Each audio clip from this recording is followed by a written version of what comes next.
The ballroom shimmered like something torn from a dream.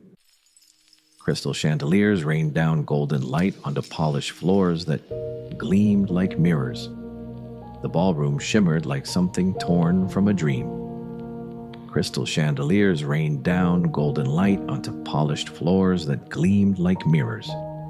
The air was thick with the fragrance of roses imported from across oceans, and violins played softly over the hum of voices. Waiters in pressed white jackets drifted past, balancing trays of champagne so expensive it could have paid for a month of rent back in my world. It was a setting designed to dazzle, to intimidate, to remind anyone standing in its walls of the weight of old money. And there I stood, awkward in a suit that never quite fit, tugging at the cuffs as if doing so could hide decades of calluses and grease stains. It was my son's wedding day, a day I had promised myself I would live to see.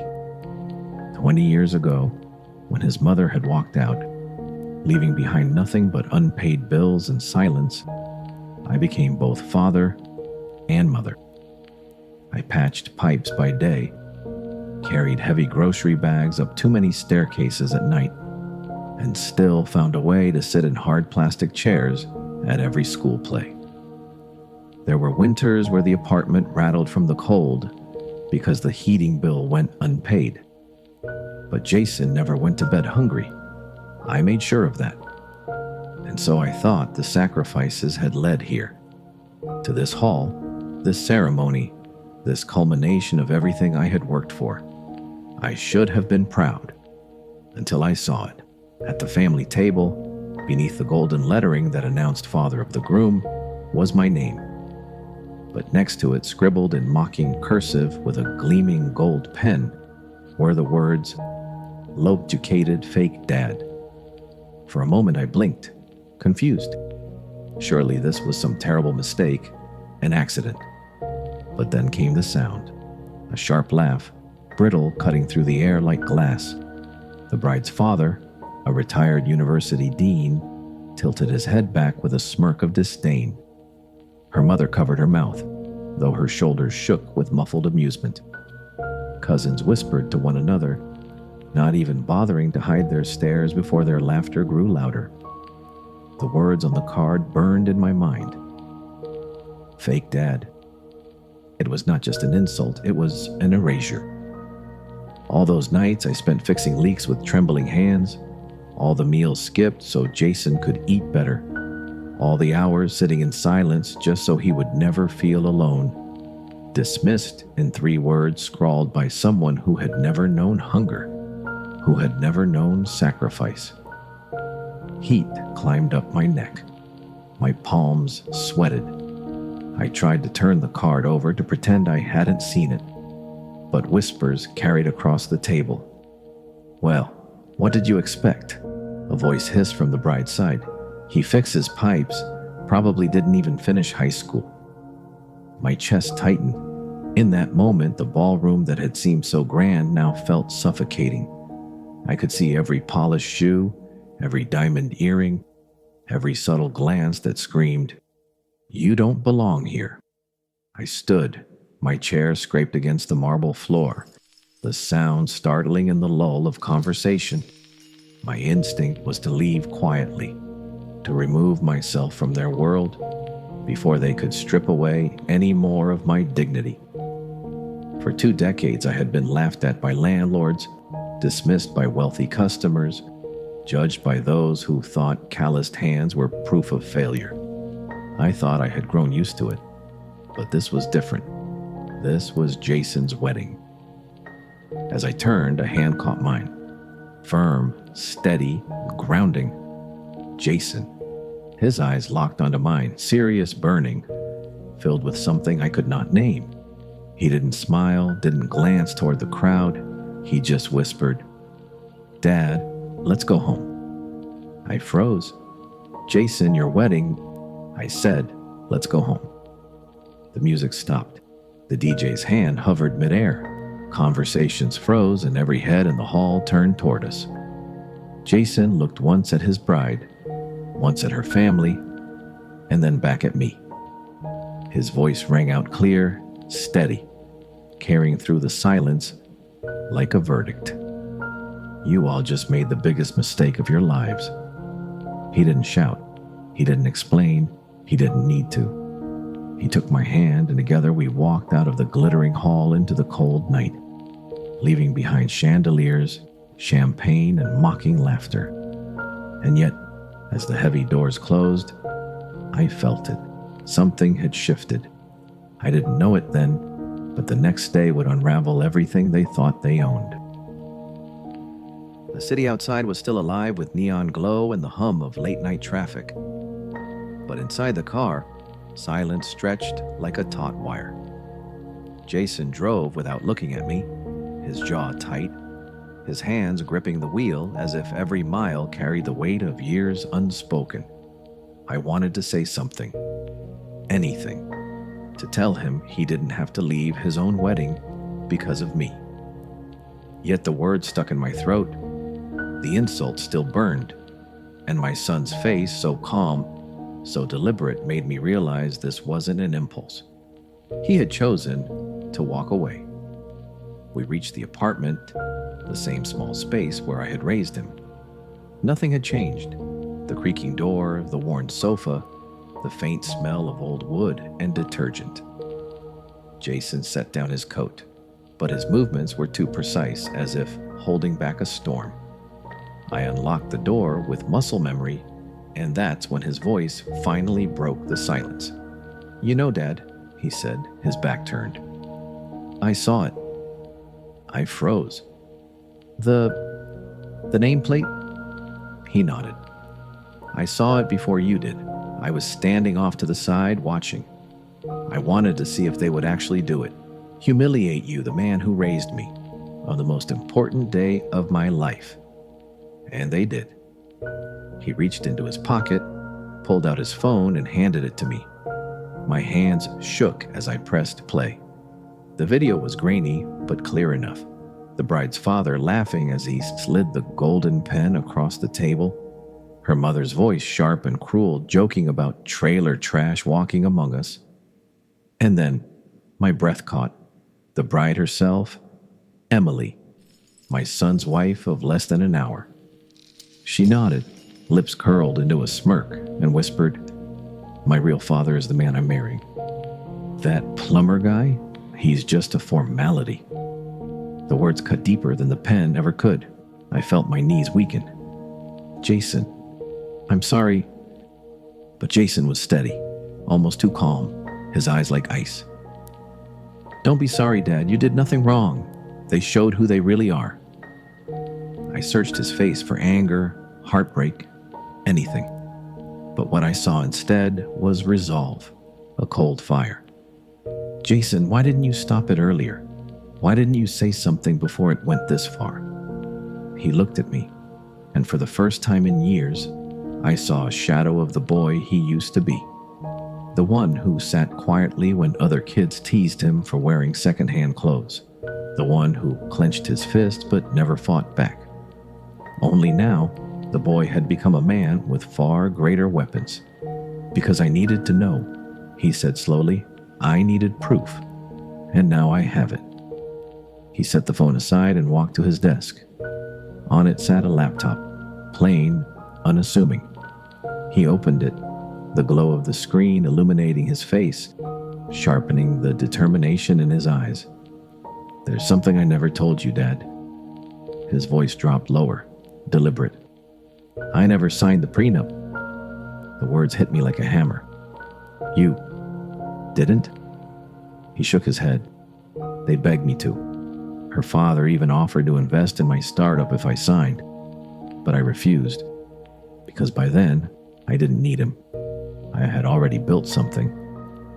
I sat heavily on the couch, my chest tightening. "Built what?" Jason turned the laptop so I could see. Spreadsheets, financial statements, acquisition contracts. A tech security firm. I started it quietly with a friend in college. We stayed under the radar, worked relentlessly, and last year, we were acquired in a clean deal. It was more money than I ever dreamed of. enough to buy their company 3 times over if I wanted. I stared at him, stunned. My son, the boy I had once carried to bed after 12-hour shifts, had built an empire in silence while still living here, in the same cramped apartment, eating the same budget dinners, never flaunting wealth. "Why didn't you ever tell me?" I whispered. His expression softened just for a moment. "Because I didn't want them, or anyone, to see me as just money. I wanted you to see me as your son, the same boy you raised with nothing but your 2 hands and your stubborn faith." He paused, voice tightening. "And because I was waiting for this moment." Jason leaned back, eyes narrowing as he tapped furiously at the keyboard. Numbers flashed across the screen. Documents opened one by one. I didn't understand it all, but I felt the gravity of what was unfolding. "Tomorrow," he said, "they'll find out who they really tried to humiliate. They thought they were mocking a plumber's son, but they mocked the man who made me. And when I'm done, they'll wish they never touched the Carter name." The words hung heavy in the small apartment. I could hear the city outside, but it felt far away. All I could see was my son. No longer the boy I once tucked in at night, but a man who carried storms in his hands. By dawn, Jason was already dressed in a navy suit that looked sharper than any blade. The faint smell of coffee filled the kitchen, though the mug beside him was untouched. His eyes were clear, unwavering, as if sleep had never been a requirement. He slid a folder across the table toward me. "Dad, today they'll learn who you really are to me. Not some fake dad, the man who made me." I opened the folder with trembling hands. Inside were financial reports, share purchase records, and ownership contracts. At first, the words blurred together. But then I saw the name, Westbourne Hospitality Group, their empire of hotels and restaurants famous for marble lobbies and champagne brunches. On paper, it still looked invincible. Yet the numbers told another story. Declining profits, debt hidden beneath glossy press releases, desperate attempts to stay afloat. Jason's voice was steady. "For the past year, I've been buying their silent partner shares through shell companies. Patiently, quietly, ruthlessly. As of last night, I owned 48% of Westbourne Hospitality. And at 9 a.m., when the final papers clear, I'll own the majority." I stared at him, my chest tightening. "You already own part of their company?" He smirked, not with arrogance, but with certainty. "Try 51%. The weight of those words pressed into me. My son, the boy mocked for hand-me-downs, was now poised to topple a dynasty. By mid-morning, we stood before the glass tower of Westbourne headquarters. Sunlight struck the building's surface, reflecting a cold brilliance, as if the very structure was designed to intimidate. We walked through the revolving doors, conversations stilled. Secretaries paused mid-call. Faces I remembered from the wedding, the smug cousins, the polite but distant uncles, stared now with wide-eyed disbelief as Jason passed. The boardroom was a cathedral of power. A long mahogany table gleamed beneath recessed lighting, and at its head sat Gregory Westbourne, the patriarch, the same man whose laughter had cut through me the night before. He looked up, confusion turning to irritation as Jason calmly took a seat. "What is the meaning of this?" Gregory barked, his voice echoing against glass walls. Jason placed a thick file on the table, the sound of paper hitting wood louder than any gavel. His tone was calm, almost casual. "Effective today, I control 51% of Westbourne Hospitality Group. Here is the proof. All legally documented, your lawyers can verify." For a moment, silence. Then murmurs rippled across the board.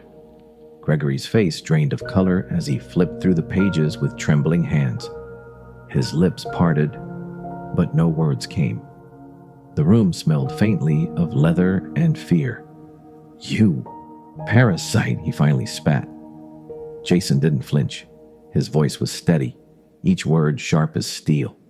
"No, Gregory, I'm the son of the man you mocked, the plumber you laughed at, the so-called fake dad who worked 14-hour days so I could go to school. He taught me discipline, honor, patience, the very things your family forgot while feasting on arrogance." A hush fell over the room. Some directors shifted uncomfortably. Others leaned forward, eyes bright with sudden respect. For years, Gregory had wielded power unchecked. And now, in a single morning, the boy he had ridiculed dismantled him with nothing but signed contracts and cold resolve. Jason continued, his words slicing through the air. "Let me be clear. I won't dissolve the company. Not yet. But effective immediately. Gregory, your wife, your daughter, and every member of your family are fired. Your severance packages will arrive by mail." Gasps erupted. Gregory lunged forward, veins bulging at his temples. "You can't do this. This is my company." Jason leaned back, unbothered. "It was. Now it belongs to the man you spit on. Through me." And then, as if on cue, every eye turned toward me. I felt their gazes, not of mockery this time, but of recognition, of the truth that dignity cannot be bought with titles, nor erased by insults scribbled in gold. We left the boardroom in silence, though the echoes of their disbelief followed us down the hall. For them, it was ruin. For us, it was reclamation. That night, Jason and I sat on the small balcony of our apartment. The sunset painted the sky in orange and violet, as if the heavens themselves bore witness to what had been restored. I sipped my tea, my hands still rough, my clothes still plain. Jason leaned against the railing, his face calm for the first time in days. "You didn't have to do all this for me," I whispered. He turned, a faint smile tugging at his lips. "I didn't do it for you, Dad. I did it because of you. Everything I am, everything I built, it's because you believed in me when no one else did." My eyes blurred. For years I had carried the weight of shame in silence, but in that moment, I felt something I hadn't in a long time. Pride, not just in my son, but in the life we had survived together. 2 weeks passed. News of the hostile takeover spread like wildfire.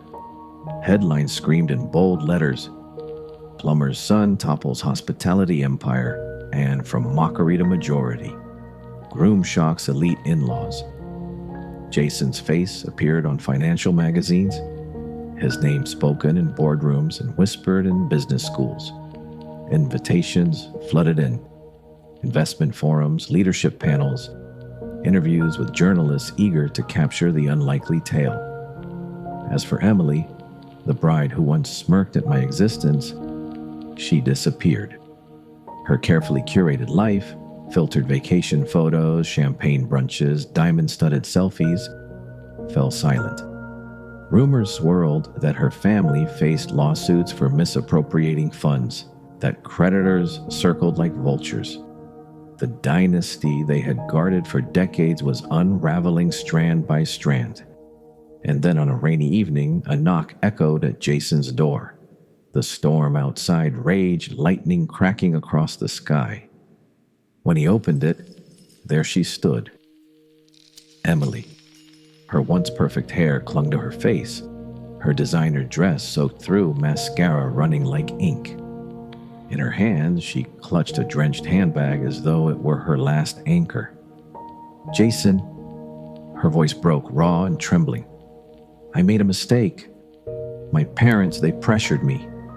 They always made me feel like you weren't enough, like your dad was beneath us. But I realize now," Jason's voice was calm, almost too calm. "You realize now that the man you insulted owns the roof you're standing under." Her eyes darted past him and landed on me, sitting on the couch. For the first time, her pride dissolved. "Mr. Carter, I'm sorry I was foolish." I raised a hand, stopping her words. "Number. You're not sorry for what you did. You're sorry for how it turned out." Her face froze as though I had struck her. Jason reached into his pocket and pulled out a small envelope. Your parents signed this clause when they sold the last of their shares. It bars you and every member of your family from ever working in or holding shares in Westbourne-related businesses again. He handed it to her, his voice steady. That includes you. Tears welled in her eyes. Jason, please, can't we talk? He looked at her one last time, his face unreadable. You had your chance to talk. You chose mockery over love, public humiliation over respect. Now I choose silence over reconciliation. And with that, he closed the door, softly but firmly. A door that sealed more than just the storm outside. It sealed the past, the betrayal, the cycle of humiliation. Life moved forward. 1 year later, Jason launched the Carter Foundation, a scholarship program for students from blue-collar families. At the opening ceremony, banners fluttered in the spring breeze as city leaders gathered. Jason stood on stage, sharp in his suit, but his voice was soft, steady, carrying weight far beyond business. When the mayor asked, "What inspired you?" Jason pointed toward the front row, toward me. That man, he said, the one who fixed pipes, the one mocked for his calloused hands, the one who taught me that worth isn't in degrees or bank accounts. It's in integrity, in resilience, in heart. The applause thundered, echoing against marble columns rising higher than chandeliers ever could. For the first time in my life, I felt rich, not in money, but in legacy.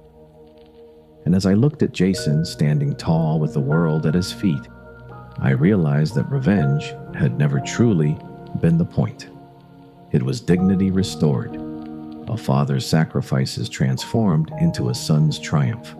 Some may call it vengeance. I call it justice.